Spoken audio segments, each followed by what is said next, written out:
We flew American Airlines to Argentina in Premium Economy, and today we are breaking down exactly what you get and whether the upgrade is worth your money. We'll cover the difference in your seat, your meal, and your overall experience.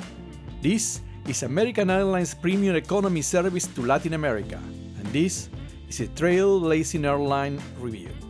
If you're flying to Latin America and American Airlines, most likely going to be in the Boeing 777-300, and there are plenty of options. You have flagship first, you have business, you have premium economy, and in economy you have main cabin and main cabin extra. And we're here to help you out to decide what's best for you. Now Ines, our review narrator, will take you through the cabin and the premium economy experience, and I'll be back to tell you if it's actually worth the upgrade.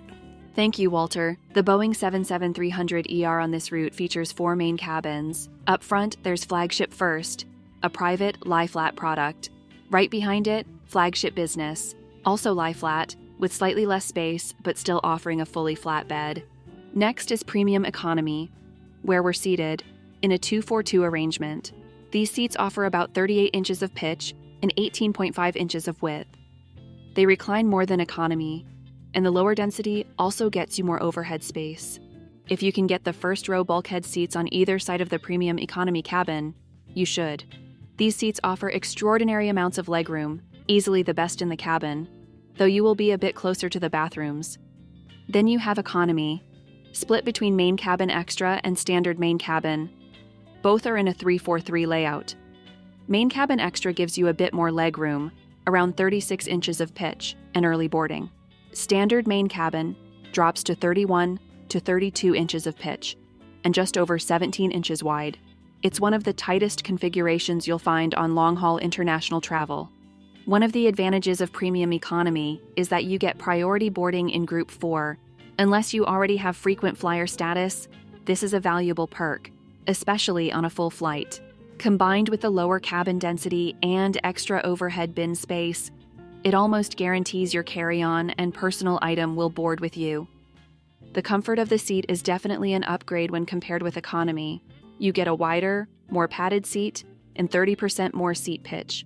On an 11-hour flight, this makes a big difference, and in our opinion, it's the most important differentiator from economy.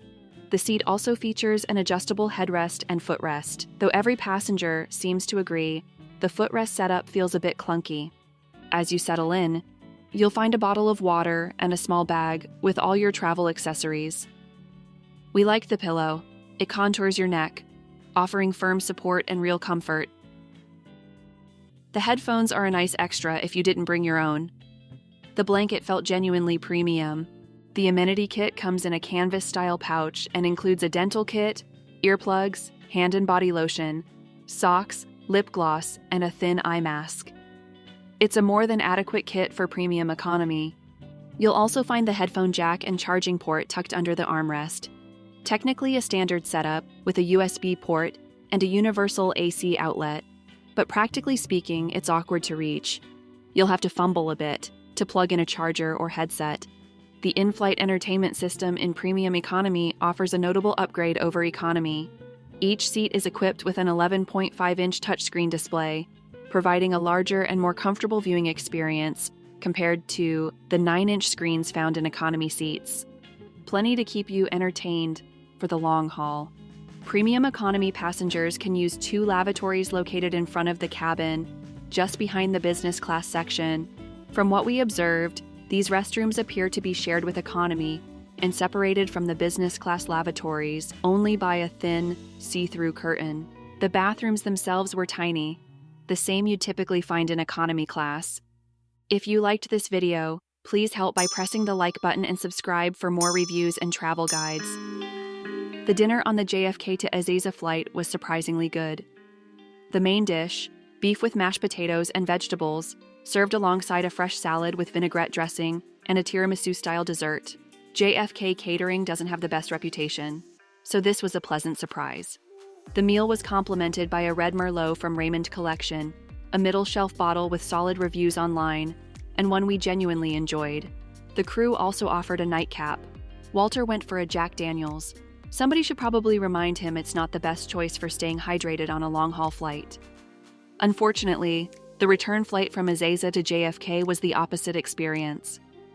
A dry piece of meat, a stale salad, and wine from a carton box, which doesn't exactly scream premium. Breakfast was pretty much what we expected: yogurt, some fruit, and a croissant or pastry. Back to Walter for our final recommendation. So, is premium economy worth it? That depends on the price. The range can be wide, anywhere from over $800 down to around $200 if you're offered an upgrade during the online check-in due to availability. The seat itself is a clear step up from main cabin. The extras are nice, even if the food and drink can be a hit or miss. If you can get the upgrade for under $300, I think it's a pretty solid deal. But at the higher end, let's say about $600, and especially if you're flying as a couple, you're adding $1,200 or more to the round trip. That's $2,400 that you could spend elsewhere. Personally, I'd rather put that money towards upgrading the rest of your trip. In Buenos Aires, moving up from a mid-range hotel to the Alvear Palace or the Palacio do João turns 5 nights in Buenos Aires into something memorable. A bigger difference than the comfier seat for 11 hours. Thanks for watching and staying till the end. Here are 2 videos about lunch experiences at JFK and Ezeiza. And as always, happy travels!